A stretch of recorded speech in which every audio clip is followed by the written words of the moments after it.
Well, it's moments like these that make you ask, how can you not be pedantic about baseball? If baseball were different, how different would it be? On the case with light riffing, all analytically. Cross-check and compile, find a new understanding on effectively wild. How can you not be pedantic?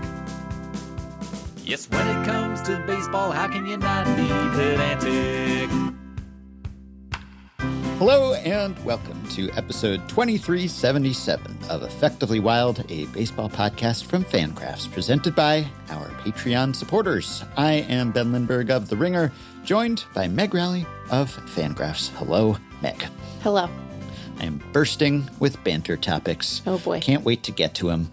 I guess we could start with this. I saw an OptaStats stat, one of these kind of convoluted ones, but not nearly as convoluted as a lot of their work.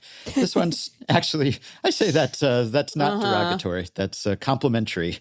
And I always appreciate a convoluted fun fact, even if I will point out its flaws. But this one is actually sort of simple and seems kind of cool on the surface. It's 9 different MLB players have notched at least 25 home runs and 25 stolen bases this season. Wow. That's the most such players in a single season in MLB history, besting the 8 players in both 1987 and 2023. So that's good, right? That seems cool. That seems fun. That seems exciting. We like power plus speed. Just generally agreed that that's a good thing, right? That's an exciting combination of traits and skills. So I think that's true. And I guess you could sort of say mission accomplished, that MLB has brought about this power speed blend that people like. And we're already at this record total, and we still have a week and a half or so to go. And there are a bunch of people who are quite close to breaking into this group. Patreon supporter JD in our Discord group noted that Byron Buxton is 1 stolen base away, and Bobby Witt Jr. just needs 3 homers. Trevor Story, who's been excellent for the Sox, has just 1 home run short, and Kyle Tucker, Fernando Tatis Jr., they're all quite close. So I would guess that this total will only increase by the end of the regular season. So that's good. And yet there was part of me that just mentally applies an asterisk, I guess. Oh. There's part of me just because of the recency of the rules changes that have promoted more stolen bases and really promoted them at the lower end of the stolen base leaderboard, because that's, I would say, a source of slight disappointment for me that we don't actually have any really high stolen base totals this year. Jose Caballero is leading the majors with 48. Isn't that funny? Yeah, that's not a lot. I had hoped and even expected that someone would push the upper boundaries there, because Ellie had 67 last year, and then the year before that, Ronald Acuna Jr. had 73, and I keep waiting for someone to go beyond to let's see if we can get 80 or something, but that hasn't happened. Instead, we're just getting a whole lot of guys who have 15, 10, 20. Yeah. It's kind of like when the ball was livelier several years ago and just everyone was hitting 20 bombs. Yeah. Did you hear about that? That the ball was behaving a little bit differently? Does that ring a bell? Yeah, I heard it was kind of jumpy. It was like it was nervous. Got to get out of here. It's like, oh, I'm keen for an Irish goodbye. And as was discussed on this podcast at the time and written about by Jeff Sullivan and others, the primary effect there was really to kind of make the distribution more democratic. And lots of guys suddenly had some pop. It wasn't that people were really pushing the upper tier of power, but it was just the fences are within reach of more players with greater regularity now. And the league leaders, well, maybe they were popping those things over the fences anyway, and now they're just flying a bit farther. But it doesn't count more if you hit it farther. We've entertained that hypothetical on previous pods, but that's what we're seeing sort of with the stolen bases, where now you do have your Juan Soto's and such who are just kind of deciding that, this is what we do, or Josh Naylor, right? Some of these surprising steals guys. And that's fun, but I can't help but mentally discount it because of my awareness that this was harder a few years ago. And they made it easier in order to produce this very effect. Correct. I think you could say this is working. Right. This is the way that they drew it up. And yet, because I'm aware, it seems more artificial to me. It almost seems arbitrary. It's like you moved the slider a little more toward stolen bases, and now there are more stolen bases, which is good. And I think if I had just joined baseball this year, if this were my first year, I'd think, well, this is great. Look at all these steals and look at all this power. And I love this mix of skills. But I know too much. And I have this baggage of being aware that this was harder. And it's not necessarily that the guys have gotten better at this thing. It's just that it's gotten easier. It's been sort of artificially made easier. So that tarnishes it for me. I wish it didn't. How does that specific constellation of totals compare to prior years? Like, is it an outlier number relative to prior seasons even? The number of guys with that combination of home runs and stolen bases? Is it like a lot? I don't know if it's an outlier. It's a record. It's only... But by how much, you know? Yeah, well, one, because, in 87, which was a juiced ball year, there were eight such players. And then 2023, that was just a couple of years ago, there were 8. And so now we're at 9. So it's, it's not like blowing by the previous record. Right. Although, again, we might get another 1 or 2, but still. Does that let you enjoy it more in a weird way? Because I take your broader point about it feeling... I hesitate to say cheap because, like, you know, you're putting your body on the line every time you try to steal a base. I was very amused when I realized that Jose Caballero is leading the majors in stolen bases, though. I was like, really, Cabby? That's great. Yeah, it's funny. If you're on the leaderboards, you have to remove the qualified. Qualified, yeah. because if you don't do that, then you'll think that Jose Ramirez was leading the majors with 39 steals. But no, Chandler Simpson has 42 and Jose Caballero has 48. But I'm not impressed by those totals.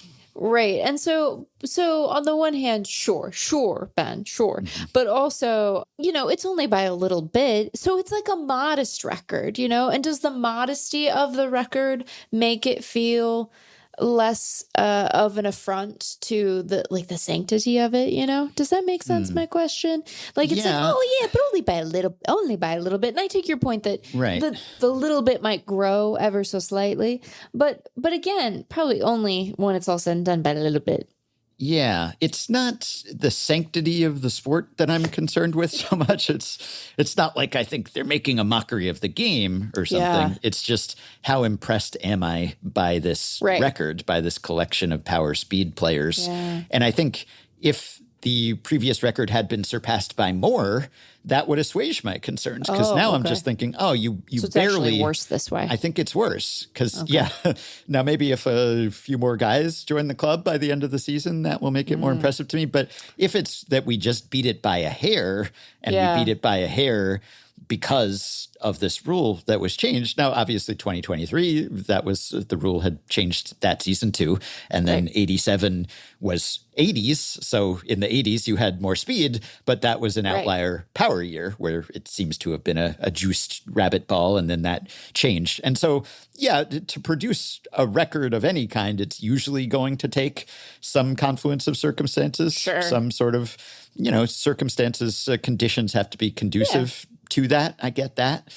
But I think if they had blown by the previous record, then I could say, well, I'm not going to just chalk it up to the fact that they made the steals a little easier. This is a really particularly impressive collection of players who have perfected the art of base stealing, as opposed to it's easy mode relative to what it was. It's not easy, to be clear, but it's easier.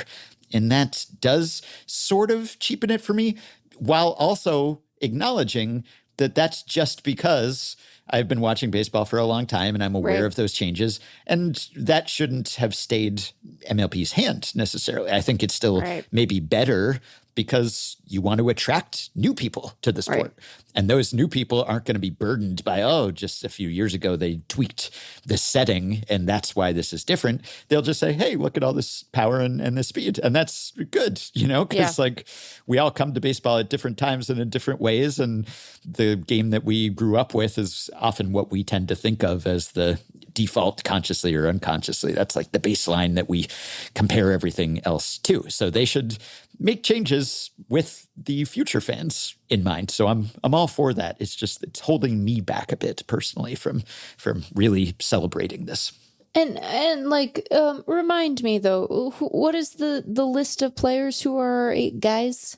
I'll look that up because OptaStats did not mention that in this tweet, but I can quickly stat head that. Falling down, OptaStats, OptaStats. I wonder how they arrived on that. I mean, it's obviously like optimized stats, OptaStats. Yeah, Optimal stats, Opta. It's Opta Sports, and I don't Opta Sports. That sounds like. It's a British company that's been around for a while and sort of started in soccer mostly. But, okay. Yeah. Well, then I can't claim to understand the mind of OptaStats really. Like this is a country that calls it maths. Yes. Like what's that about, Ben? What's the maths about? This is officially our Friday show, even though we're recording on Thursday. So I get to ask these questions. What's maths about? Yeah, I mean, mathematics, because it's mathematics. Is that why? Yeah, it makes sense to me. I don't say it, but that's you grow up with it, and that seems normal. Much like in baseball, you grow up with a certain power speed combo, and then that seems normal too. So I don't know. Have I bought enough time for you to do your query? No. Dang it. But you can. This is the thing. It's just like, who are these changes for? Are they for the lifers? Well, they're probably not for the British. Board. I feel like probably not, though they're welcome. Feel confident saying that. Some of them are on board, but no, it's who is it for? Is it for the people who are going to be fretting about this changed because they just changed this setting, or is it for the people who are just getting on board? I think it's largely for them. Now, I think the caveat to that is that if the stolen bases become too easy, then even the new or potential new fans might not enjoy it as much, because one reason why it's so fun to see people steal bases is because there's a real element of danger and there's a risk reward and there's a calculus there and everything. So I'm not saying it has become too easy, but it does cheapen each individual steal on some level. Sounds like you're saying it has become too easy. I just want to offer a little feedback. That's kind of how it sounds. Yeah, it's easier, and thus each steal is a little less valuable because people are stealing more bases, and there's just less of a threat, really. There's less uncertainty when someone goes. Now, it's it's hardly unheard of to see someone get caught stealing. It still happens with some regularity, but there's just a little less suspense or stakes, or it seems a little less impressive when they make it.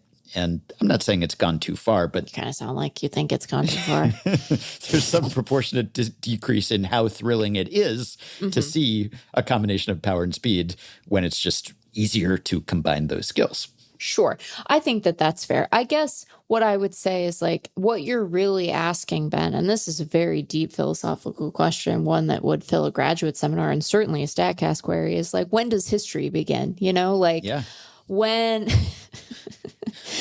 are we in an era now, an era of baseball that is, and will we look back and say, well, understood within the context or the fullness of the time, pretty typical, normal little year, is that how we will come to understand it? I think for a lot of people, history starts when their awareness of events starts. Yeah. And so everything is unprecedented. Until they realize it's not. Right. That's why it's useful to study history, so that that's not the case. But yeah, I worry worry that we aren't reading enough. Not you and I. We read a good bit. I read this morning. Yeah, but not baseball stuff. You know, I mean, like people should read baseball stuff too. You have to situate yourself within a literature, right? But just like in general, I see these stories about people not reading. And Ben, I don't mean to make you representative of your gender, but like specifically about men not reading. Why aren't you guys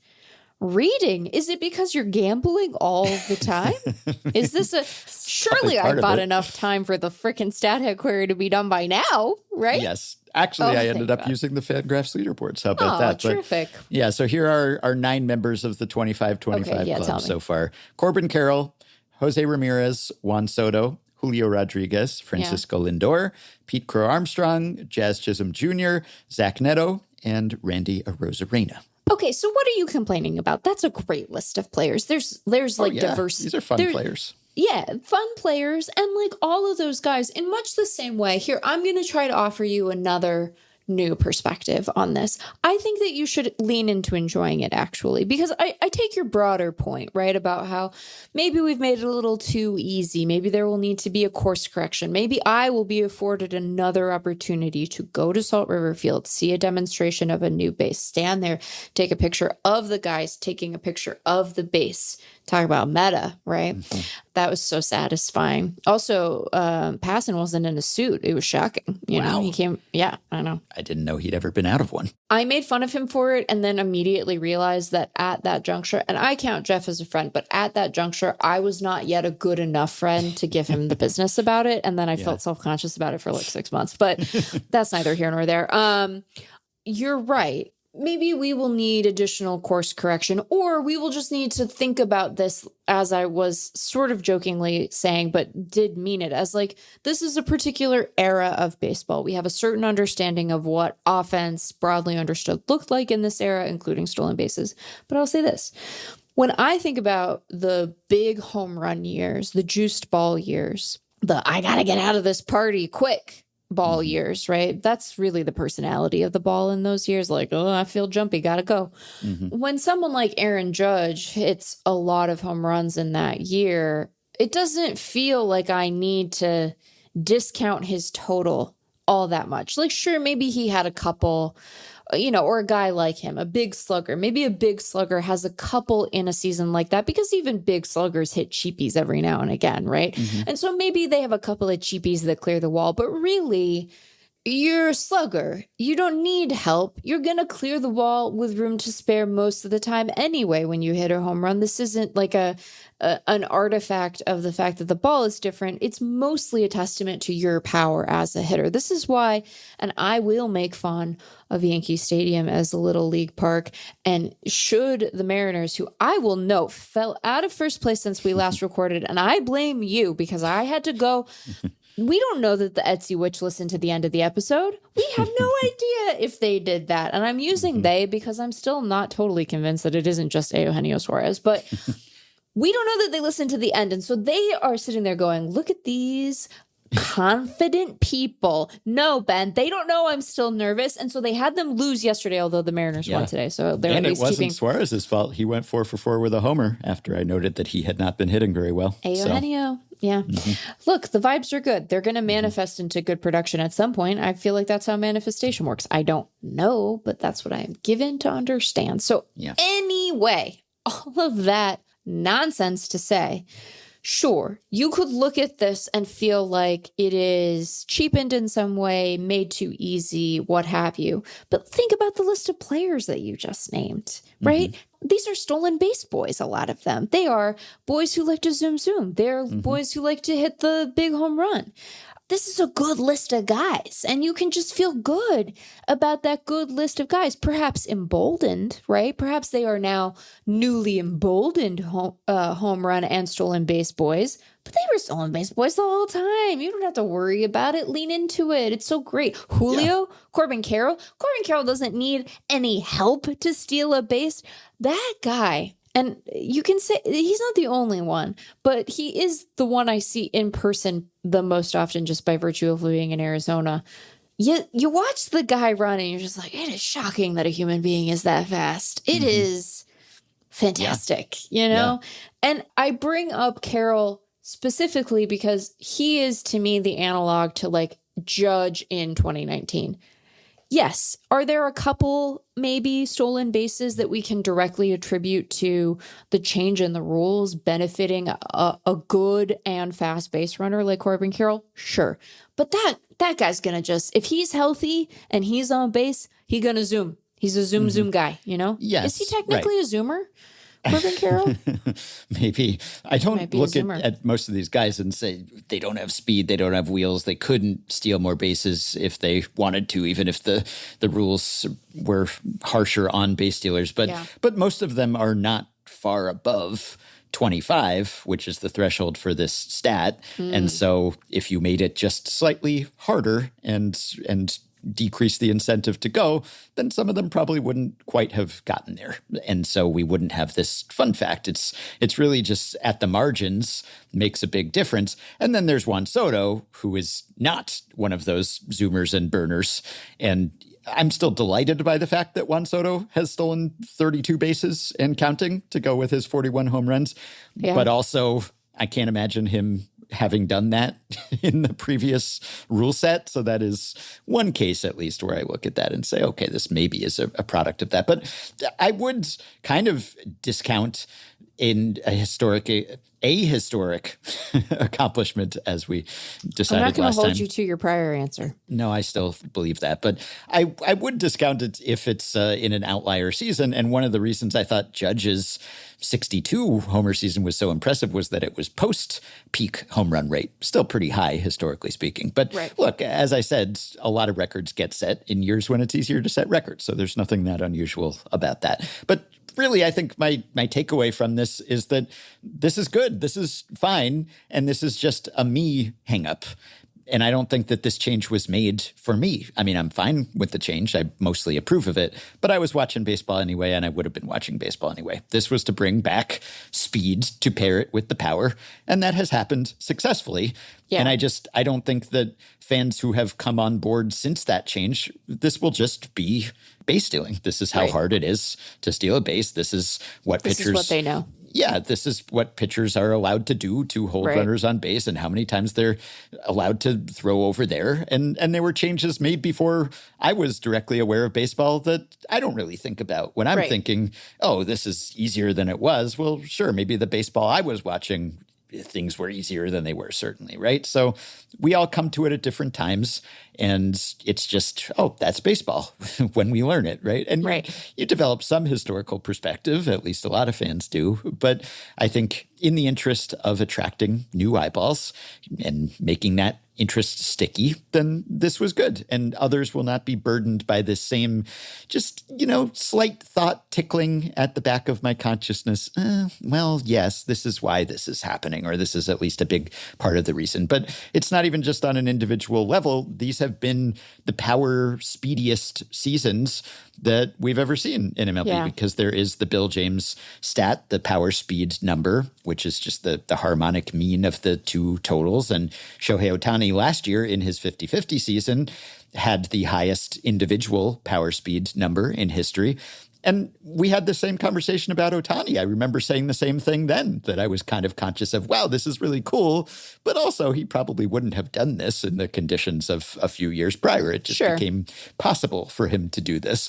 And the power speediest seasons of all time on a full year basis are 2023 and 2024, and 2025 is coming up right behind and will end up close to the top two. So not a coincidence. This was what MLB set out to do and did it. Although wouldn't you say, within the specific context of Ohtani, I would hazard the following guess, which is that the more relevant context for Ohtani in his season, and by the way, did you get the push notification about how he's come up with a new 50-50 season?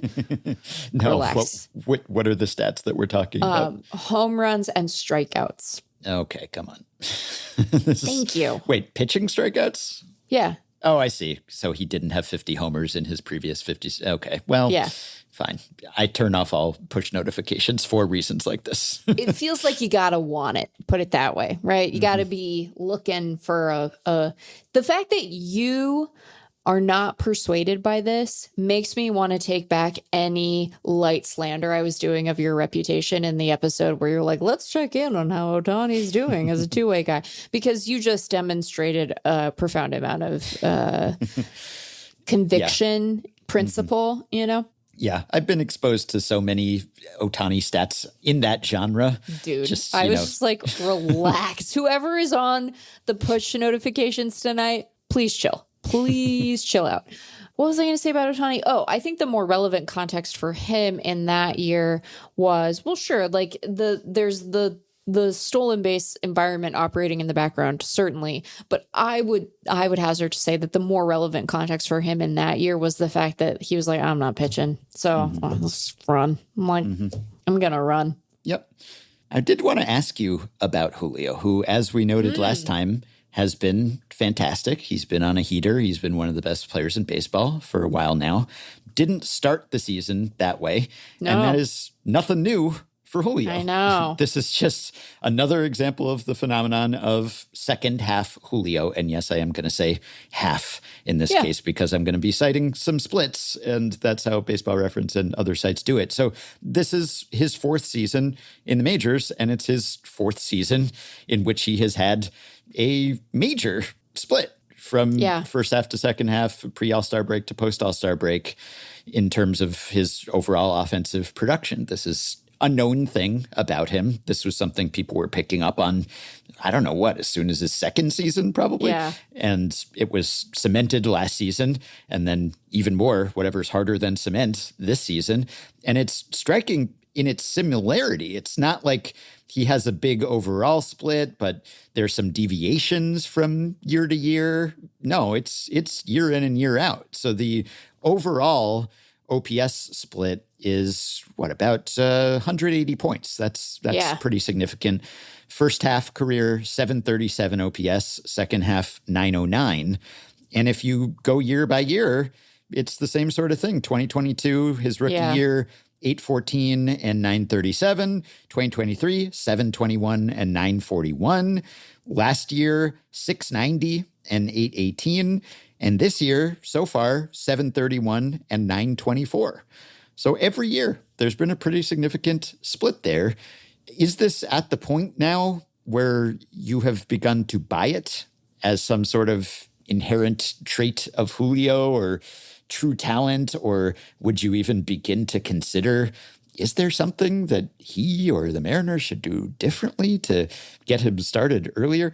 Obviously, if he ends up being as valuable as he usually ends up being, it's not the worst problem in the world. It all comes out in the wash maybe, and say he's, going to be a 5-6 win player or something. But it just has always felt like the ceiling is even higher there. Right. Somehow it always feels like the second half hot Julio is the real one, and we're just waiting for him to show up.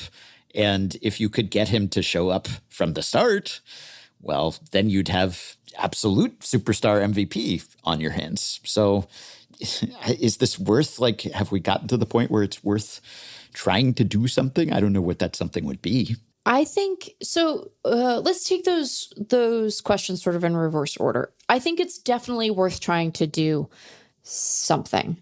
The thing that I keep trying to get my arms around, and here I wish that I were a more confident evaluator of hitting mechanics than I am. I don't think that there's a true talent difference. I feel like, you tell me if this is maybe wish fulfillment on my part even. I feel like we need to see more years of it even than we have to think that that's true? Question mark? I do think that them trying something is worthwhile, because Julio is a player who has gone through a couple of different swings in the course of his big league career, right? He has made adjustments. Sometimes they have felt counterproductive for him. I do wonder kind of what their internal assessment of his swing is at this at this juncture and whether they feel like they have landed on the answer for him. And I just don't know what the answer to that really is. So I think it's worth them trying some stuff and certainly having conversations with him about like, where's he at? How does he feel about it? Does it feel comfortable? Does it feel natural?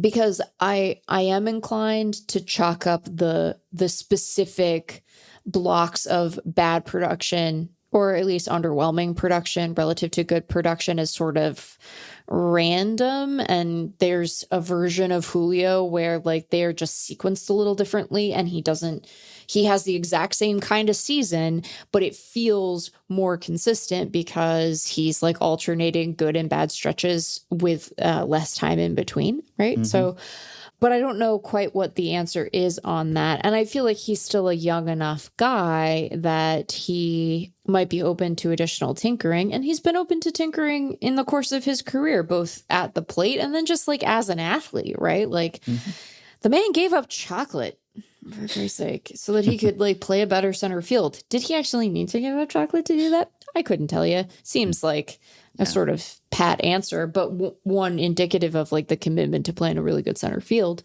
I also hesitate slightly to armchair psychologize someone I don't know, but you know, I often think about something that Divish said, which was that for a long time the Mariners' plan was for Julio to be perfect. And like, I don't mean to imply like mental weakness or whatever, but that's a lot of pressure on a young person to carry an entire offense like on your own.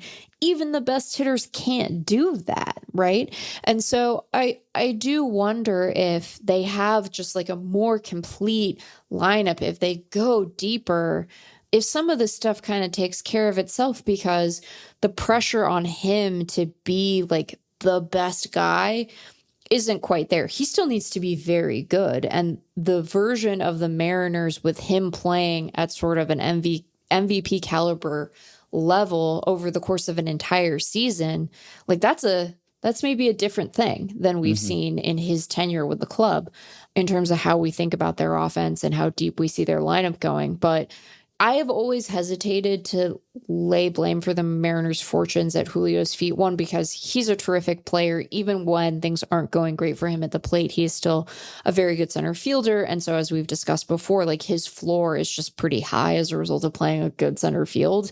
And then when he's hitting like this, if he played like this over the whole year, we'd be talking about how it's a concern that the Mariners are going to split each other's votes for MVP, right? Like him hitting at as a plus center fielder with a 160 WRC plus, which is what he's had over the second half, maybe give or take a couple of points after the last 2 days of play. Like that's just an MVP, you know? And you got in the stolen bases and he's face of the franchise guy, right? So like, I don't want to discount what the impact of a very good, consistent Julio could be for the Mariners. And certainly the fact that he has shown he is capable of this for stretches leaves everyone with the desire to see it over the course of an entire season. But even if he plays that way, it doesn't guarantee that they have a productive offense, right? And so this is why I've hesitated to like put too much on him as an individual, because I want the Mariners as an org to be convinced of the necessity of other good hitters. Look how much fun everyone's having, you guys. You know, this is so much better than the alternative. Here's what I'll say, as both a media member and a fan of the team. It's really great to care about what the Mariners are doing on September 18th. That is not always where we're at with this club. And so this is good. Do this more, I would say, you know, if I were offering notes. And I have in the past over some notes. But yeah, I mean, like, I will be very curious how they approach the offseason with him. And do they feel like he has landed on an approach at the plate, both in terms of the mechanics of his swing and just his overall approach, where this is something good that he can build on going into 2026 and might not require additional adjustment from him. I'll be curious how they talk about it and how he talks about it. Are those things aligned? Like, it's just going to be, and then like, this is a club that, knock on wood, will have a thing that you don't have to deal with very often, which is like, how do you approach an off season where you've played potentially an extra month's worth of baseball? She says very nervously, just like, yes, barely I hope that's able true for you, but, to get the words out. Yeah, no, I think he's too talented to have this be the pattern for his whole career. Yeah.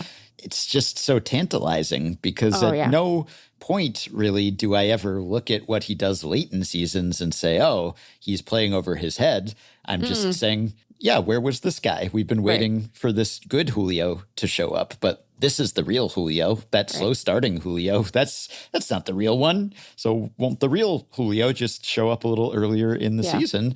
And then he might be the best player in baseball. So it doesn't seem like an insuperable problem. He is young. It's only 4 years. Right. I doubt he's doomed to repeat this pattern forever. It's not like he's unplayable early in the season either. No. He's just far short of his potential. Right. And I remember a Neil Payne post about this from last June where he looked at some historical precedents and tried to find examples of players who had started their careers with similar patterns and had broken out of them, or just to see what they did after that. And he looked at it in a more granular way, I think going month by month, maybe instead of pre-All-Star break, post-All-Star break. And as we've discussed, the timing of the All-Star break as a percentage of the season has also changed quite a bit. So I guess that's bad, maybe because now there's more first half, proportionally speaking, than there used to be. So you want more second half Julio than first half Julio. But he found if you look at players who started that way, then the rest of their career, they were pretty, on the whole, indistinguishable from just regular players. And I'd still put my money, if I bet on baseball, which I don't, but it's just an expression. I'd put my money on Julio correcting this, which doesn't mean that it was purely random. It just might mean that, maybe this was some actual trait of Julio's in this portion of his career, but that could change. And there's already been a lot of conversation about this, so I'm sure he has thought about it and talked to the team about it. And in fact, there were some articles from spring training this year talking about how he was getting more reps and he was wanting to see more pitching because he's been a slow starter and also had some injuries and things in the past that had minimized his exposure to pitching early in the season or preseason. And so that was the idea, that I'll just see more live pitching and that'll prepare me and then I can hit the ground running. And then that just didn't happen again. He was running, but not the hitting part so much. Yeah. So I hope it changes because I want to see what he can do just at his best all season long. No one's at their best all season long. So it is sort of cheating and cherry picking to say, like, just extrapolate when he's playing his best. And that's the kind of player he will be. Well, you could play that game with every player who has a slump or a bad month or something. But with Julio, I believe in the talent and the late season production. And I hope that he will eventually translate that and we'll see that guy show up early and then sky's the limit. So I hope that he figures that out or regresses to the mean or whatever it takes. Yeah. And that's what I mean when I say that, like, some of this is just the sequencing of the production. And when you smooth it out over the course of an entire season, you're not worried about it, but it does sort of stick in the craw when it's such a dramatic contrast one half to the other. Yeah. Even if he just took the season he's had and diced it up a little differently, like the reputation, I think, is dramatically different. And so I don't want to make too much of it. It is a more dramatic sort of split half to half than we often see. But I think that folks generally underestimate the streakiness of even the very best players. Yeah. So, there's that piece of it too. Well, while we're talking about defensively skilled center fielders and power speed players, I have to ask you this. So here are the worst hitters in MLB qualified hitters, that is, which is an important qualification. But there have been 166 qualified for the batting title players starting August 1st through September 17th. The third worst of those 166 players by WRC Plus is Elly De La Cruz. We talked about his slump and possible compromised state recently. But the two hitters with worse WRC pluses than Elly over that same span, the two worst qualified hitters in baseball, are Pete Crow Armstrong and Ceddanne Rafaela.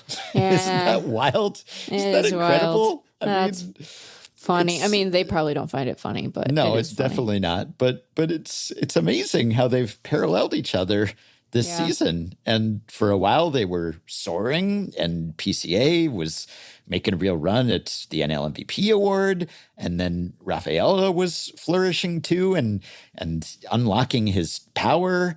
And they also had speed. They were just doing it all, and absolutely superlative defense. Of course, Rafaela was getting moved around infield, outfield a bit, but when he was in center, hardly anyone better out there, Pete Crow Armstrong not included. I mean, they seemed to be already among the most valuable players in baseball, but there was that nagging doubt of, will this approach work, though? Because it's not really like they've moderated the strikeouts and walks so much, and they still are very free swingers. And is this the high point for them? Can they really improve the plate discipline? And it seemed like maybe Rafaela was doing that, and PCA wasn't really, but he was making it work anyway. So since the start of August, 42 WRC plus for Ceddanne and 37 for Pete Crow Armstrong. So it's kind of incredible, because we were all delighting in how high they were flying for a while there. And then seemingly simultaneously, the bottom just fell out. So I don't know how to evaluate their seasons now. Yeah. This is more of a case of, are they the good version of themselves or the bad version of themselves, where they've actually looked exposed by these flaws that we kind of were aware that they had, but they just seemed to be transcending them somehow for a time. I think that guys like this are just going to have fallow periods where the production is really poor, because it's a version of what we talked about with Spencer Jones, where the carrying tools are so good and the vulnerabilities are so obvious. Yeah. And you can overcome them for a while, right? Or you get pitching that works in your favor, or you make an adjustment. And then the league adjusts back and you have to find your way through something else. I think you just have to be willing to kind of ride along, and be on the roller coaster with them. And appreciate, as we often do, the value that an ability to play a good center field can have to sort of bolstering your value, even in times where you are down bad with the rest. Yeah. Did I use that expression correctly? I don't think I did. Well, when you are... It's got multiple not meanings. Going, when it's not going well, when you're not going good. I will say that I wonder, I know there were stretches where Rafaela was having to kind of go back to the infield. And it's just like, what if you just let him be? I know this is born of necessity. It's not like the Red Sox were like, what if we took this guy who seems like he has his feet under him and messed him about a little bit? I understand that, like, sometimes you need to make moves because guys are hurt, what have you. But I would argue 24 games at second base is maybe too many. Just let him be. Let him play. Yeah, let him play. If they can find a way to do that, they should. They should. And they would probably say, yeah, thank you, Meg. That's super productive feedback. We had not considered that. The gloves are so good that even though they've been the two worst hitters in baseball, they're still replacement level. I mean, that's not good. It's replacement level, but they're at least not really in negative territory just because they can get to so many balls. But it's amazing. Their stats are just almost identical. Yeah. over this span. Same playing time, 2 homers for each of them, 6 steals for one, 5 steals for the other. They're both at about a 5% walk rate over that span, both at a BABIP of 220, 230-ish, which with their speeds, I mean, that's quite low, but they are going to be somewhat subject to the vagaries of BABIP. It's not like the strikeouts have inflated to be way out of control, which is the good news, I guess. PCA's been at about 26% over the span.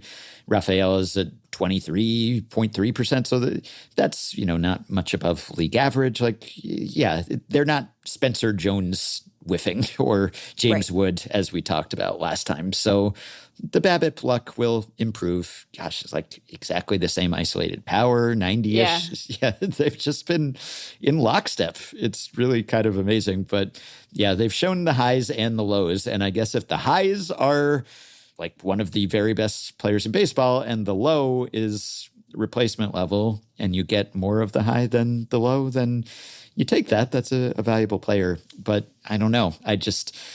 Obviously the answer is always like, are they the best version of themselves or the worst version of themselves? Well, probably somewhere in the middle. It's the obvious answer. It's the common answer because it's usually the right answer. But are they closer to like top 5 or something player in the league or worst hitter in baseball replacement level?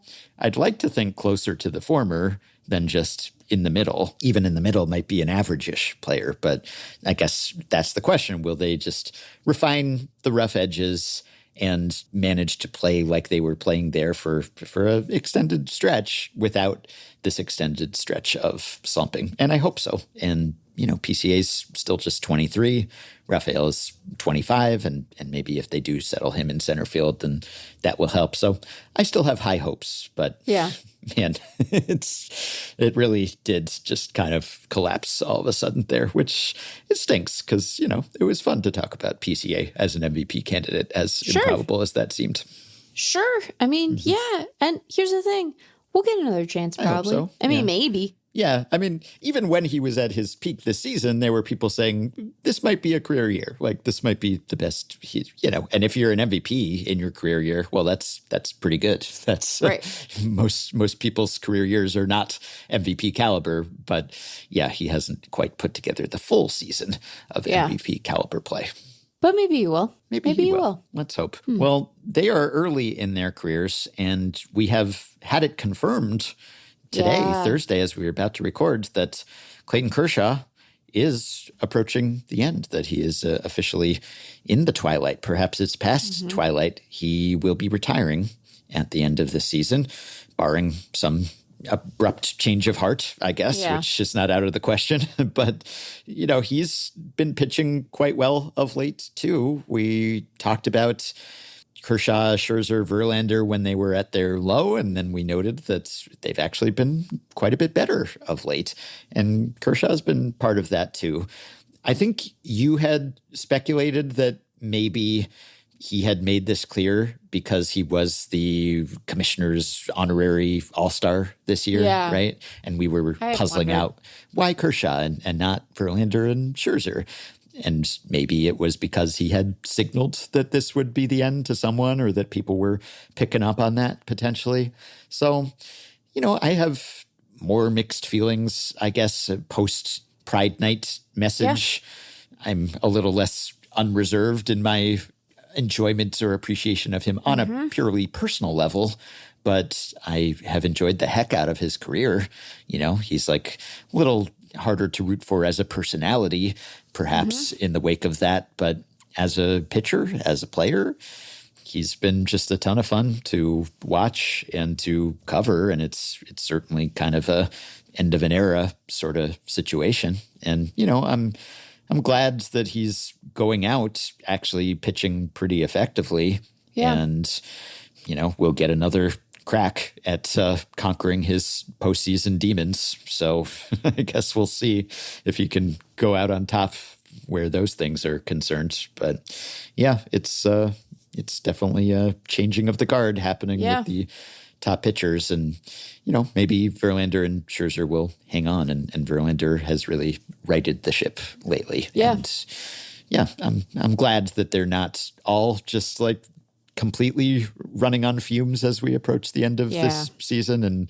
And I guess that makes it less likely that this will be the end for all three of them and that we'll get an incredible Cooperstown class of the era's defining aces. That seems a little less likely. But then again, at least one of them now, we've got confirmation that this is what they're intending to do.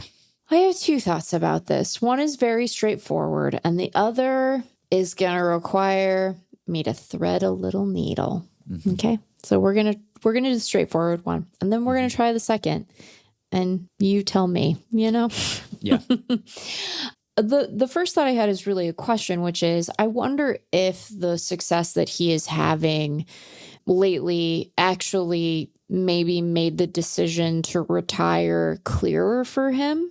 Mm-hmm. I think a lot about he didn't have an opportunity to be feted at every stop the way that David Ortiz did. But I think about David Ortiz's final season a lot and what a I don't know if he thinks about it this way, but if I were him, what a gift I would view that season to be, right? Because not only do you get to have this opportunity to like get, cowboy boots and ballpark seats and all of the other sort of tokens of appreciation that were brought his way, but to go out having played a season that feels like one of your years, right? Like a recognizably David Ortiz season is just a rare thing. The game makes the decision for guys more often than not. And even when they make a decision, it's often, in diminished form. Like there are a lot more orchestrated Miguel Cabrera final years than David Ortiz final years, just to put it in sort of recent terms. And so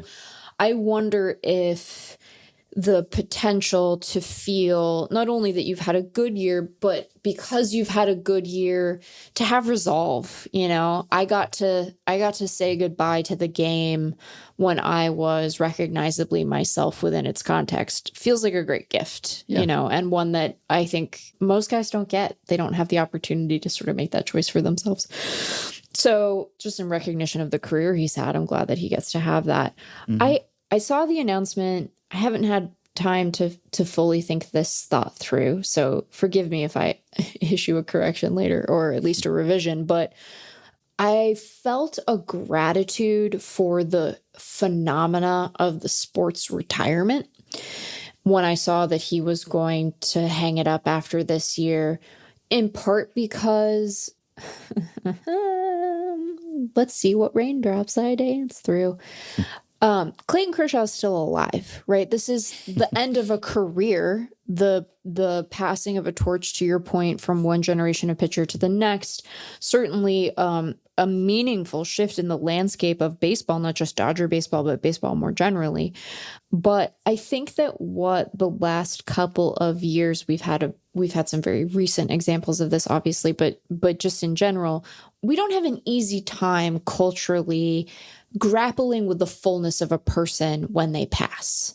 And there can be, for public figures, when your grandma dies, you get to make of that what you will. Nobody cares, right? You care, but that's a private matter, right? That's family business.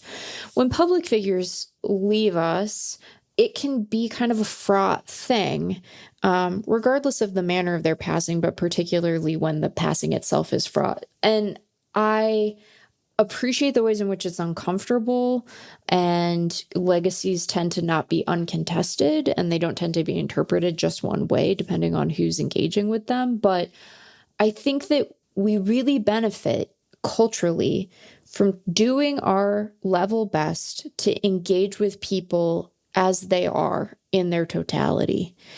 And we lose something when we can't do that. And that isn't to say that it's always comfortable, and that isn't to say that everyone is always like as gracious or appropriate or whatever as they ought to be. But for public figures, I think it's important we do that and like get a sense of where we are. And doing it early is sometimes painful, but I think important to like the preservation of history. Because if there's squishiness around it, if there's equivocation, it tends to set pretty quickly. It's like when you move out of an apartment and you put that putty up to like paper over where your art was. And then you're like, that's just that wall now, Yeah. that wall is what it is again, it's looks like that. And so I think that when we have retirements like this, we are afforded in a way that takes some of the potential tension and fretting out of it, an opportunity to like grapple with the fullness of a person, an important person to our game, a person who is, a human being away from the field. And sometimes that manifests in, I think, profound and very sincere charity, and sometimes manifests in profound and, on my part, very sincere disappointment. And trying to get your arms around the totality of it and tell an honest story and give an honest accounting is, I think, meaningful. And perhaps like these specific bowings out from, not to say that he's necessarily done with public life. I don't know what Clayton Kershaw's next phase will be. He is literally such a young human being, right? Like, this is the other part of it that's so wild. Is like 37 years old. Right. There is a part of like trying to lay out the story of Clayton Kershaw that is just like patently absurd because he's 37. He's younger than I am. Yeah. Again, when I had still, Ross Stripling, always. former teammate of Kershaw, on not long ago to talk about his quote unquote retirement, we talked about how weird that is to be still sort of a young man and everyone's talking about you retiring and your career's over. And you hope you find something that still animates you. It doesn't have to be work, of course. It could be family. It could be charity stuff. Who knows? But it is an odd way to talk about people as if their life is over when it is hopefully not nearly over. Right. And still, in many ways, just beginning, like an entirely new phase.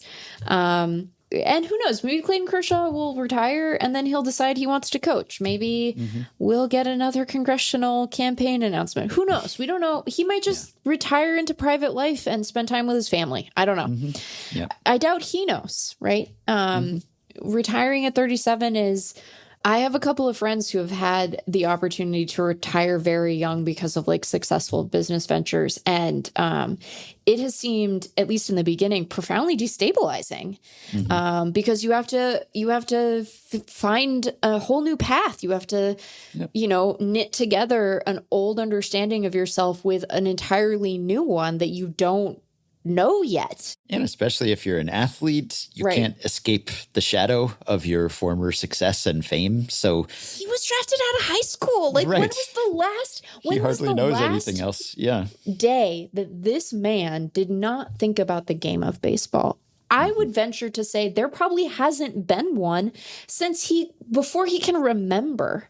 Not high level baseball necessarily, but like, so it is like a weird thing that we like mark this somber day. And you want to fet people. You want to acknowledge the role that they've played in the progression of the game. But all of that to say, I've been thinking a lot lately about how we mark time in the moment and the importance of doing that honestly, even when it's uncomfortable, and the seeming allergy we have to it in culture right now. And so I just... when I saw the news that he was going to be done after this year, those are just some of the thoughts that I had. That it does strike me as a sort of unique little fissure in our understanding of these conversations that because it isn't marked by someone's passing, affords a latitude perhaps for a more honest reckoning. And I don't want to say that everything that Clayton Kershaw's done in his life is bad. That's not true. Oh. I have a tremendous amount of respect for him as a player. I think that there has been philanthropy that he and his wife have engaged in that has been genuinely good. And my understanding of him as a person has been fundamentally altered by the last couple of years, where I saw him as sort of a patsy and now as probably someone who isn't one, which might be worse. And so, we have to get our arms around all of that. I think we owe it to our understanding of him as a person, but also the game as it is currently constituted. So those are the thoughts I had. And God only knows if any of that made sense or if I threaded. What is the difference between threading a needle and dancing between raindrops? Are they getting at the same? They're getting at the same idea, right? More or less. So hopefully I have threaded some needles and stayed out of the rain. But that's kind of where I'm at on Kershaw. Yeah. Because of when he came around, I feel like his career overlaps with my career in baseball, which on a personal subjective level is sort of significant to me because he debuted in the majors in 2008, which was the year that I started working for Baseball Prospectus just as a research assistant at first. And 2008 was also the first year of pitch tracking. And so we have a Pitch FX record, at least, of just about every pitch in Clayton Kershaw's career, which is kind of a cool thing that we have that comprehensive record. So, yeah, for multiple reasons, it does sort of seem like the end of an era to me. And as great as Verlander and Scherzer have been, I think Kershaw had the superior peak, probably.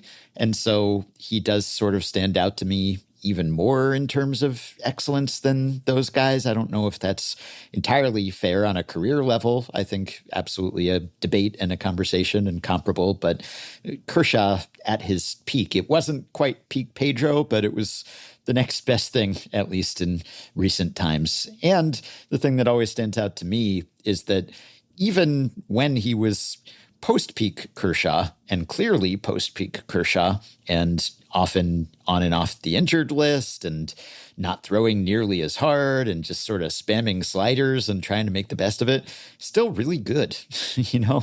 And with the exception of his partial season last year, he's really been comfortably above average. I mean, just about every year. And you look at his 2021 through present period, and that's like after he stopped getting Cy Young votes, let alone Cy Young awards.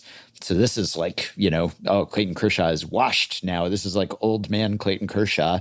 And he has a 3.01 ERA over that span with a 139 ERA plus. Like he's still, on the whole, diminished volume and workload, but he's still been surprisingly good, even though he's had not nearly the stuff that he used to have. He had wile, he had craftiness, and he still had command and a slider, and that was enough. So, yeah, we'll have other opportunities to reflect on his career, I'm sure. And, you know, that is a nice thing about someone actually calling it a career as opposed to just sort of fading out, disappearing, because there are the players who don't really say this is it.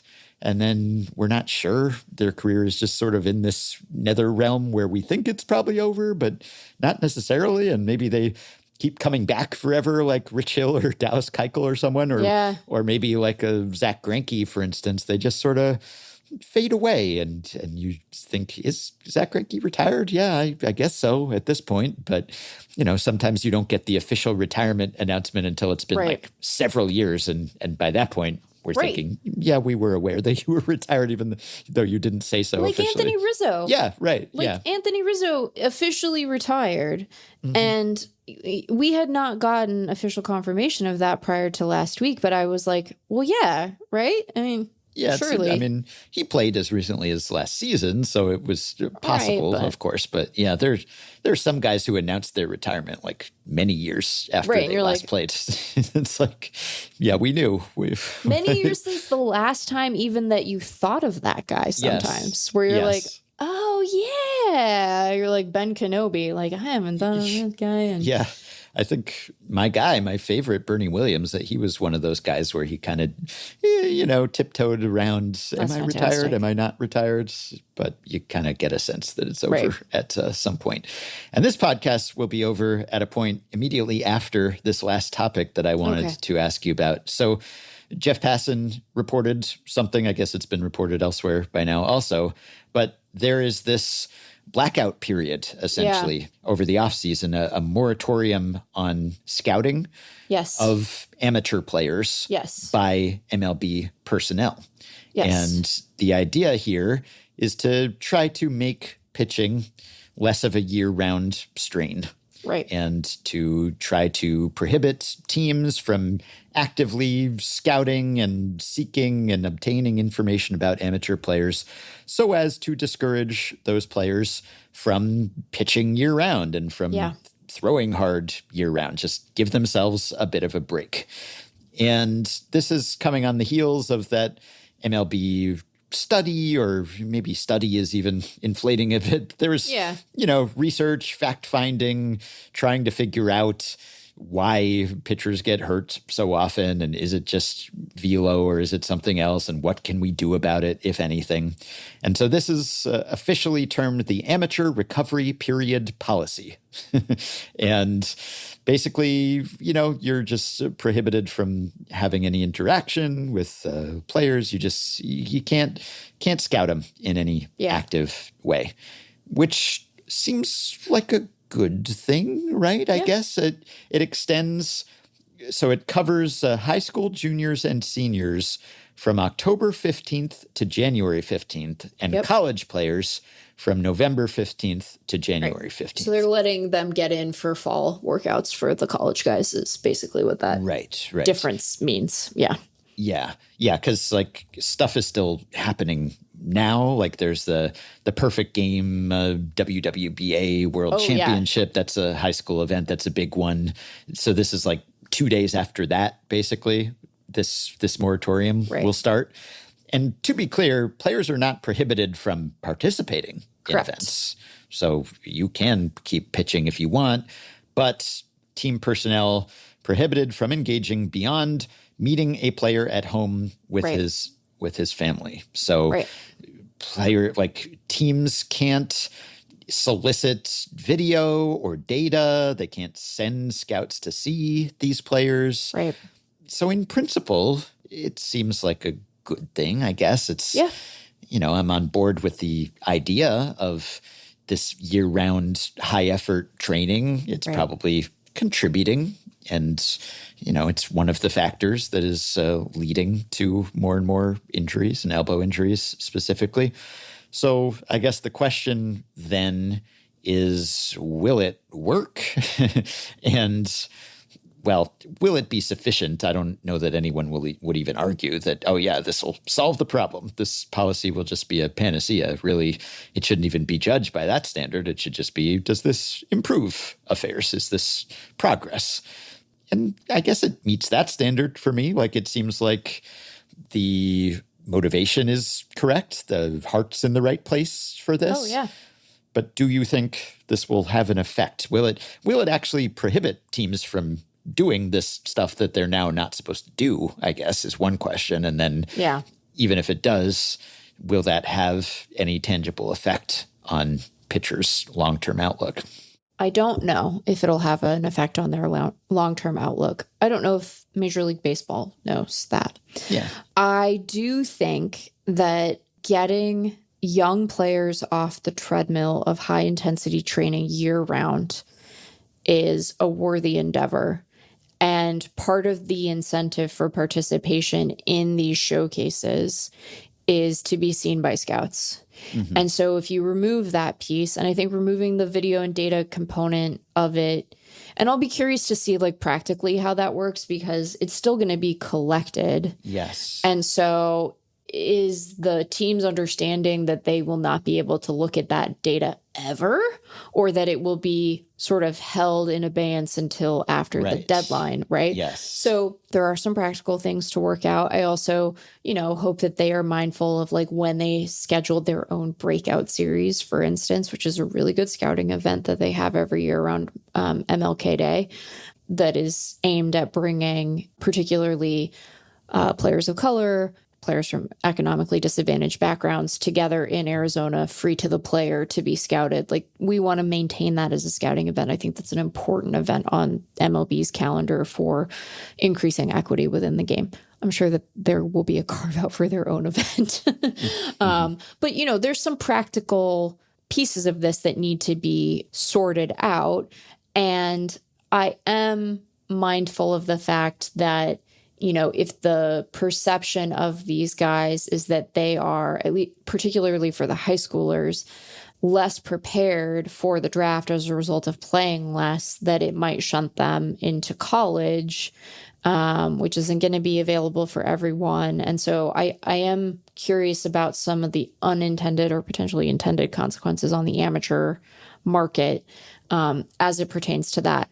But particularly for the high school kids, I think that trying to get them away from playing one sport, particularly for the pitchers, all year at high intensity is worthwhile. Not only for them hopefully maintaining better arm health as they progress in their careers, but like to play a different sport, to do school, to see their families, to be young people, right? Like, because the fact of the matter is that, you know, if you go to a perfect game event, they're fielding a lot more rosters than there are going to be guys drafted into Major League Baseball, let alone guys who make the majors. Yeah. And so, you know, people can do what they want recreationally, but I think having rules in place to like guard you against the most competitive version of yourself is worthwhile. I do, you know, I wonder what this will mean for scouting. I always am conscious of the fact that like if you compress scouting windows, that you are potentially making a case for smaller staffs. True. And so I don't want to say that it's like unambiguously good in every respect, but I do think that like guarding young people against themselves is a necessary endeavor. And so in that respect, I think it's good. I do think that like I read the piece. I immediately had a bunch of questions about like the particularities around the data component of it.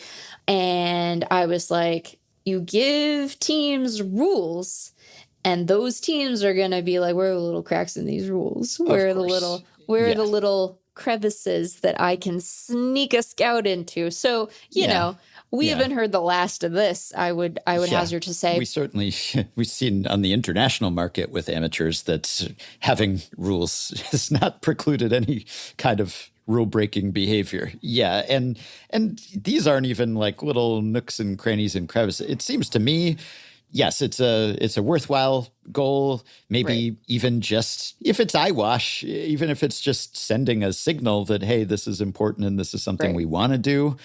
Because it's tough. Like, it's a difficult problem. It's a thorny one. I do think that continuing to lower the cap on the number of pitchers you could have on the active roster would eventually trickle down and have an effect where you'd have to condition pitchers to go more for length and durability than max effort all the time. And I do think eventually that would have an effect. But yeah, there's nothing you can do to just flip a switch and have players just take fewer risks, because throwing hard helps in the short term until you break, until you spring.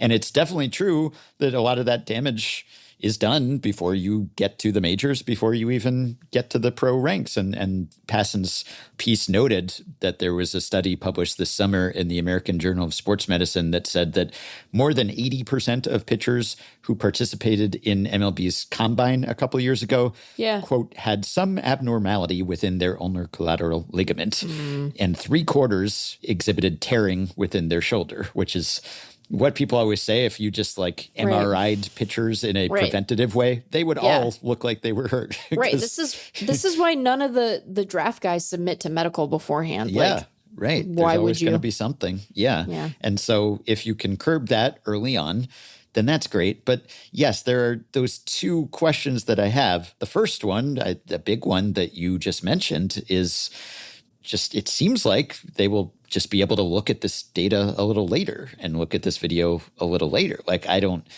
think they're saying you can never access any production during that period. It seems like it's more of a blackout during those months. You can't look at anything. You can't look at video. You can't scout in person. You can't get data. Any activities, it says, prohibits team employees from seeing games, showcases, training sessions, and any other activities related to throwing, hitting, catching, or fielding. So not even just like a private workout or something. Right. And this covers video, ball tracking, bat tracking, biomechanical data, everything. So that sounds great. But yeah, this is like the dead of winter, which is, you know, a slow period, relatively speaking, for scouting as it is. And yeah, there's still certainly scouting going on there and showcases and warm weather states and everything. But it's so nice here that time of year, Ben. It's just like So Yeah. nice here. Yeah. So if it leads to fewer events, well, that'd be good, I guess, on multiple levels. Fewer expenses, too, which might price Right. fewer players out of competition. But if it's just that, okay, we can't look at this stuff until January, Right. would that actually discourage anyone from doing it? Because, the draft isn't until months after that. So it's not like you're signing these guys during this period, really. Like you're just evaluating them and then you're just going to follow them anyway. So Right. what would be and it says, Passan's piece said that this had broad support from scouting directors, medical experts, college coaches, and others. And that's good. I'm glad. But I do wonder if maybe it had such broad support because ultimately it's toothless or, Right. Yeah. Yeah, because if it's just like, well, it's January 16th, now we can Right. just look at all the stuff you just did over the past couple months, then, yeah, why would that really even discourage anyone from doing what they would have done anyway?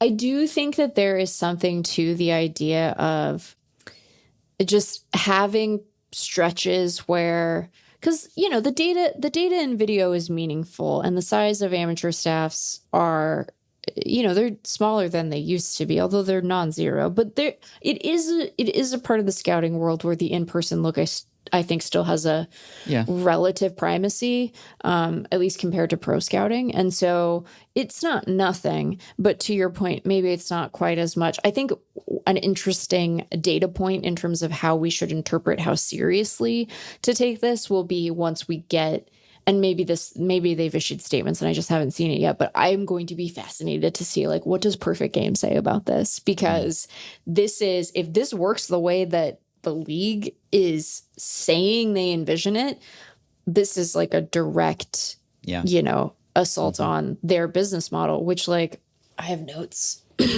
about it. So, having fewer events on the calendar might be okay.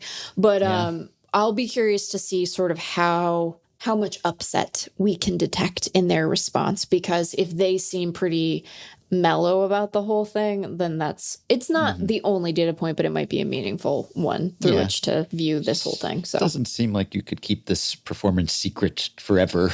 And then, even if people aren't looking at your stats, then aren't you thinking, well, it's hyper competitive and some of the people I'm competing against, they're still going to be playing in these showcases. And then, I better show up, right? Because even if we're not being scouted, I got to keep pace. I got to keep up with these other guys who are going to be my competition in the draft.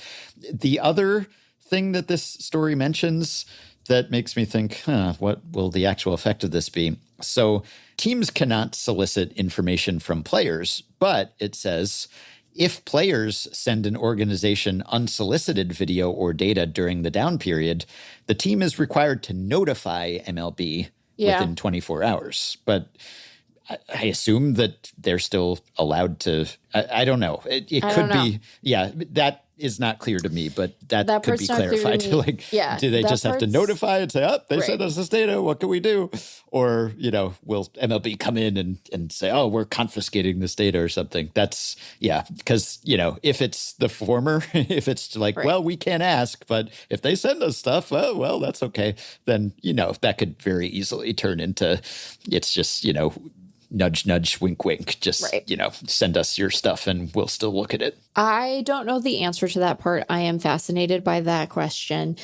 You'll also notice that there's no restriction on the behavior of agents. Yes. And you know who loves to get on the phone? A baseball agent. They love to chat. So, it'll be interesting. And that's, I guess I wouldn't want to prohibit young players from finding representation, but I think it's good that they have someone who knows what they're doing to advocate for them. But also, players are auditioning not just for teams, but for agents because they want, that's competitive too, right? So that's another reason why players will still have some incentive to be pitching and putting an effort in, even if teams aren't looking at them. Someone else that they're trying to impress will be. Yeah, it'll be fascinating to see sort of how this plays out in practice and what revisions the policy goes through as time goes on. Plus, high school players presumably are also auditioning for colleges, right? I mean, they're trying to get scholarships and everything. So, Yeah. This is why ultimately I feel like this is maybe more for show, but maybe there's some utility to the show. Yeah. And there's only so much MLB can do. I mean, MLB doesn't have the power to just unilaterally declare you must stop pitching now. So Right.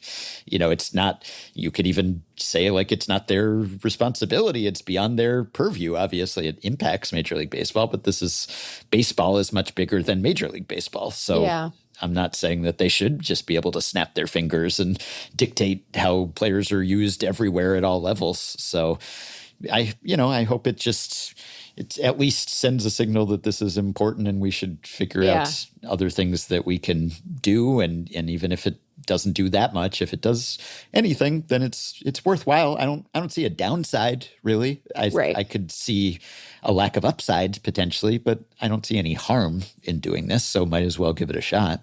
Well, and I think that, you're right that they don't get to control or dictate the course of the game in its entirety, but I am glad to see an acknowledgement of the incentives that the pro game places on the amateur game, right? Mm-hmm. And they can't restrict anyone from throwing. They can't restrict anyone from playing, but they can try to shift the incentives that their game creates. And I think that that's worthwhile. Yeah. Whether it will be successful, how sincere that effort is, I think time will tell. But I do think that that is a worthwhile acknowledgement where it's like, no, they're doing this so that you will draft them, right? That's why they're doing it. It might not be the only reason, but it is a big one for a lot of these guys. So. And I guess the cynical interpretation might be that this is just, we can say we did something and we won't actually have to do anything more significant, which again, they can't just affect anything, but there are some rules changes they could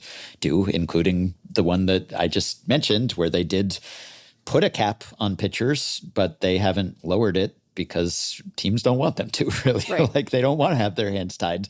So this could be just a way to say, hey, we're trying, and not do the actual hard thing that maybe would be more likely to pay dividends. So maybe this is just PR. This is a press release. This is Jeff Passan will put out a story and podcasts will talk about it and it'll sound like we're being responsible. And then we can just say, well, it's out of our hands. We did what we could, and not actually have to change rules or have teams change their behavior, the actual tough stuff to do. Maybe they did this because, well, maybe it's low-hanging fruit and might as well, but also maybe they did this because there was broad consensus that, yeah, sure, whatever, I guess, it won't actually affect us that much. And so we'll let you get your PR win. So that's not out of the question either. So it's fascinating, I guess on the whole, I think good, but a very qualified good, I guess. Yes. Yeah, I think that's right. All right, so we had our separating the art from the artist conversation in reference to Kershaw. By the way, we're not naive. We understand what most ball players' politics tend to be. I'm sure that plenty of them are closely aligned with Clayton Kershaw, and maybe the more we knew, the less we would want to know. But his views have been more vocal and visible at times, partly because he's such a prominent player, but also because he has called attention to them publicly, whereas plenty of players would keep the same opinions to themselves. And once you do broadcast those thoughts, A, they have a greater potential impact, and B, I think you make them part of your public legacy, not your whole legacy, far from your whole legacy. We have many thoughts, many complimentary thoughts about Clayton Kershaw, the player, but people wrestle with how to think about celebrities based on their beliefs and actions, but also their output in all walks of life. Sports is not unique. I do have a few updates for you on topics we talked about. Well, first, most importantly, the Mariners won on Thursday to pull back into a tie with the Astros heading into their weekend showdown. They enter play on Friday with identical 84 and 69 records. And the team that's currently in possession of a playoff spot that, according to the FanGraphs playoff odds, is the most vulnerable, it's now not the Mets, who won on Thursday, but the Red Sox, because those Cleveland Guardians are charging hard, even making the Tigers sweat. And those two teams do still have a head-to-head series remaining. An additional detail on one Mariner, Julio, whose before and after the All-Star break splits we discussed. I wanted to give you some context about the size of his split, but I had a stat head hiccup, so I had to go to Kenny Jacklin at Baseball Reference, who helped me out. Julio has the third largest second-half dominant OPS of all time.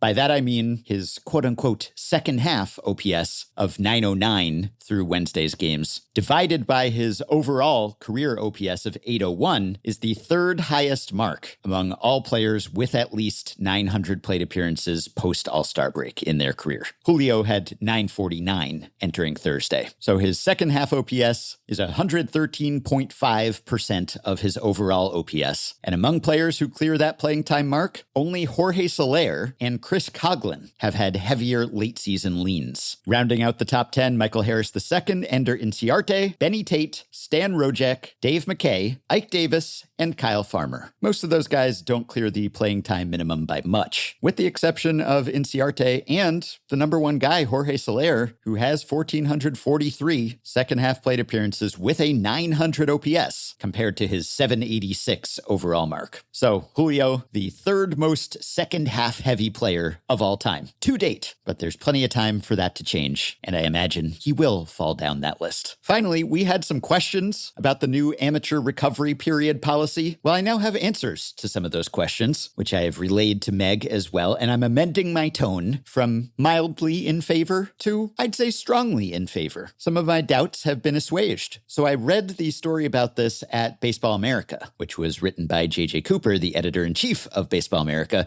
and this story went into greater detail, perhaps reflecting the fact that it's written for a prospect hound audience and not the more mainstream audience of ESPN. So one thing I did not know, given my ignorance about college baseball, is that there is an NCAA quiet period for off-campus recruiting of baseball players, which stretches from October 13th to February 28th. So that will overlap with this MLB blackout period. And during that time, these players won't be evaluated by MLB scouts or college recruiters. More importantly, though, we wondered whether there would be obvious loopholes here. And it turns out, doesn't seem like it. JJ writes, teams are not allowed to input bat and ball tracking data or biomechanical data gathered during the dead period, nor can they contract with third-party vendors to access any data created from baseball activities during the dead period. And I actually reached out to JJ to confirm that that means that this ban applies in perpetuity. So not only can teams not do anything with that data during the dead period, they can't do anything with that dead period data after the dead period. And JJ said, correct. The intent is to ensure that no player feels an incentive to throw at full intent during that time period. The idea is there is no logic in doing a full intent session or a showcase during that time because literally no one will see it. And JJ says that applies even after the fact. And another question we had, JJ writes, if a club receives unsolicited data/video or anything else related to baseball activities from the prohibited time frame,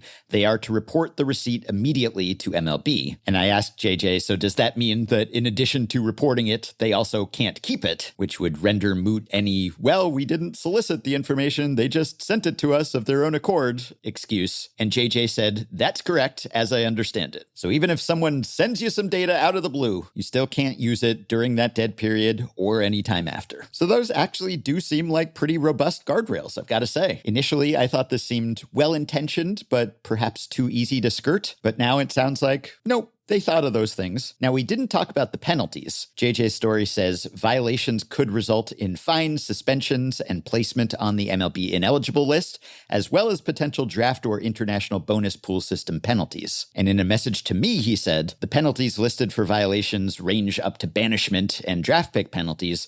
The upside of this data, or being in person, is so modest as to not be worth such a risk. John Capolella, formerly of the Braves, got banned for trying to rig entire international classes and signing draft picks. This would be getting banned for getting a 2-month head start with 8 months till the draft. And the player you got extra info on may get picked before your pick. So yeah, does this mean that there won't be any shady dealings? I wouldn't be completely confident in that, but it does seem like the strong incentive isn't there, and some strong disincentives are there. So will this produce tangible improvements in pitcher health down the road? I don't know, but will it at least in the short term produce an actual recovery period? Yeah, it sounds like it might. Or if it doesn't, it won't be because of MLB teams. Obviously, players will always have some incentive to train and to perfect their craft. And there's nothing stopping someone from looking at stats, for instance, not video or biomechanics or tracking info, but just box scores, results, surface stuff. And just having played in those tournaments, I suppose, could give a player a leg up, or an arm up in this case. It's added experience to weigh against the potentially added injury risk. But yeah, conceptually, this seems more solid than we initially feared. A couple other things JJ's piece mentioned. One potential side effect of the new rules that could affect some scouts and coaches who do instructional work in the offseason is that club personnel will not be allowed to provide lessons, training, or baseball instruction to draft-eligible players during the dead period. So could be bad for baseball folks who are trying to pick up some side gigs over the offseason, though you can coach younger players. And one more provision, this is something some of you may have wondered about, because, of course, people in baseball often have kids who play baseball. Quoting JJ here, MLB club personnel can watch their own child participate in baseball activities during the dead period. That would be pretty heavy-handed. Sorry, Junior, your parent can't come to your game. It's the amateur recovery period. However, there is an additional stipulation. They can watch their own child participate in baseball activities, but they can only do so in a non-professional capacity, meaning no data or official evaluations from those games can be entered into a club's player database. And don't worry if you want to watch a baseball prospect play basketball or football, that is allowed. One last caveat here, though. JJ wrote, policing the new dead period parameters will largely depend on teams certifying that they are following the policy, although violations can also be reported to MLB. So it sounds like teams are on the honor system here. And teams are not always honorable. But if they aren't, and other teams find out about it, they can turn each other in, rat each other out. Fascinating. If you found anything we talked about today, or any day, fascinating, you can support the podcast on Patreon by going to patreon.com/effectivelywild and signing up to pledge some monthly or yearly amount to help keep the podcast going, help us stay ad-free, and get yourself access to some perks. As have the following 5 listeners: Mark Pascal, Tracy, Zishan Lakani, Grant Bergman, and Chris Jones. Thanks to all of you. Patreon perks include access to the Effectively Wild Discord group for patrons only,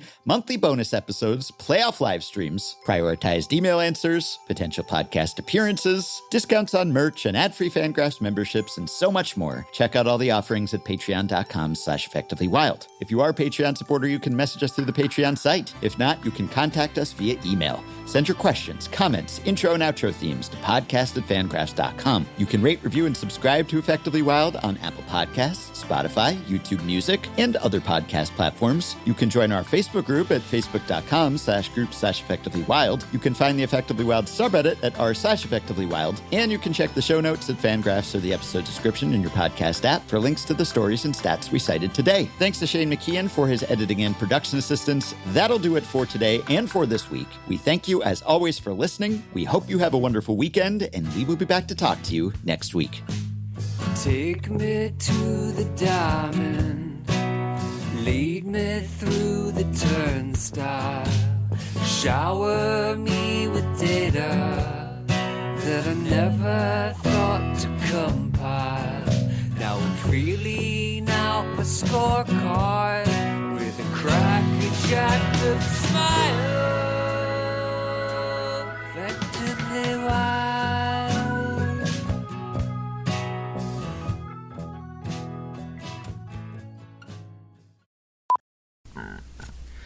Excuse me. Started it just in time to catch that. So sorry. I didn't even, that wasn't even open mouth. That was like an internal sound. Yeah. Wow. Sorry. God. I need to get back to work. Vacation Meg is maybe too relaxed, arguably. Good grief. Are you drinking today or not yet? I am actually. I have a Bloody Mary, but Okay. but it's just a little baby one, you know. It's like drinking salad. Without dressing, of course. It's all dressing. Arguably, it's like drinking salad dressing, really, Yeah. if we're being precise. Leave this all in, I think. What show is this? Who are we? What episode? Who could say? Doesn't matter. Drink your salad. Maybe we can keep it at the end. I'll do an actual intro. Here we Okay. go.